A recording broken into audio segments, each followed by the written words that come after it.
গাধোৱাৰ মাজত এই টাংনি খুঁটিৰ সংলগ্ন এটা মানে এই খুঁটি এটা আছে। ইয়াতে চৰকাৰে এখন দলং বনাই দিয়াৰ প্ৰয়োজনীয়তা আছিল, চৰকাৰে দলং বনাব পৰা নাই।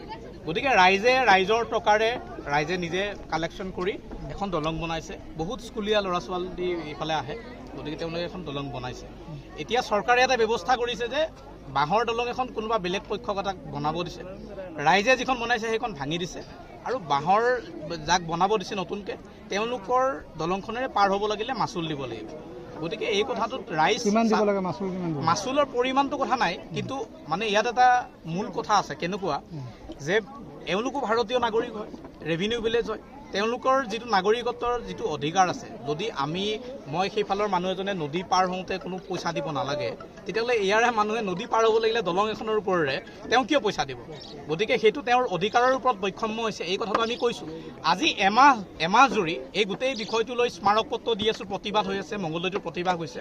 জিলা প্ৰশাসনে আমাক কৈছে যে তেওঁলোকে আমাৰ লগত বহিব, ৰাইজৰ লগত বহিব, তেওঁলোকে আলোচনা কৰিব। আমাক দুবাৰ তিনিবাৰকৈ ডেট দি তেওঁলোকে নাহিলে, আলোচনা কৰিবলৈ নাহিলে, আৰু আজি হঠাৎ তেওঁলোকে দলংখন ভাঙি দিবলৈ আহিছে। যেতিয়া ভাঙি দিবলৈ আহিছে তেতিয়া ৰাইজে কোনো ধৰণৰ প্ৰত্যুত্তৰ দিয়া নাই, কাউণ্টাৰ দিয়া নাই। তেওঁলোকে বুজি পাইছে যে ঠিক আছে, যদি কিবা ইলিগেল হৈছে তেতিয়াহ'লে ভাঙি দিব। ৰাইজে কোনো ধৰণৰ কাউণ্টাৰ কৰা নাই, এখন দলং ভাঙিলে।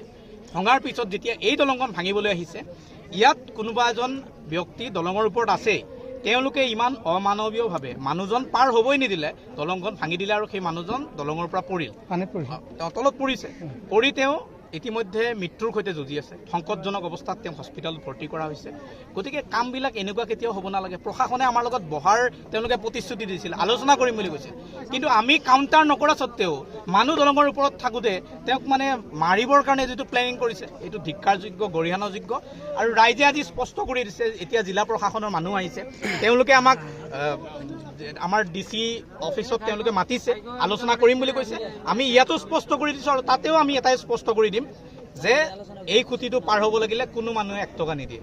দলং যোনে বনাই থাকিব, চৰকাৰে বনাই কাৰোবাক বনাব দিয়ে, যোনে বনাব পাৰে, কিন্তু ৰাইজ পাৰ হ'লে এইফালেৰে 1 টকাও কাকো নিদিয়ে। এই কথাটো আমি স্পষ্ট কৰি দিছোঁ। আমি জানিব পৰা মতে মৰিগাঁৱৰ এজন মানৱ টেণ্ডাৰত দিছে সেই দলংখন। নাই, এইবিলাক বস্তু আমি খচৰাৰ প্ৰয়োজনীয়তাই অনুভৱ কৰা নাই। কাক ক'ত দিছে আমি এইটো তথ্য বিচৰাও নাই, আৰু এই তথ্য সম্পৰ্কত আমাৰ মানে একেবাৰে নলেজ নাই।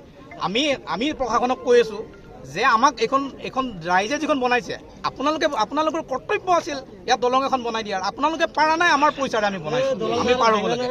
গতিকে যেতিয়া আমাৰ দলংখন আপোনালোকে ভাঙিব আহিছে, এইখন ভাঙিব নালাগে, এই অনুৰোধটো আমি তেওঁলোকক কৰি আহিছোঁ।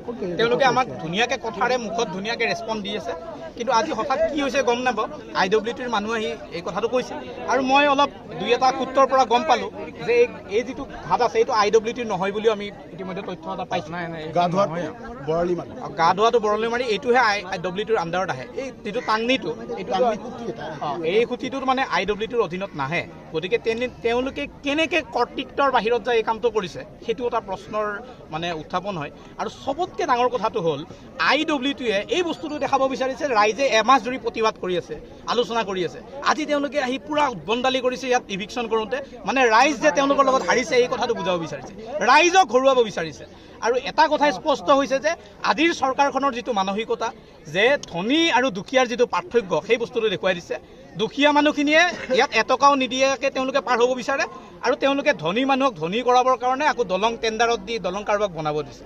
গতিকে দুখীয়া আৰু ধনীৰ যে পাৰ্ট লৈছে, সেই কথাটো ইয়াত স্পষ্ট হৈছে। চৰকাৰৰ যিটো মনোভাৱ, সেইটো আজি প্ৰশাসনৰ কৰ্মৰে তেওঁলোকে আজি প্ৰতিপন্ন কৰিছে।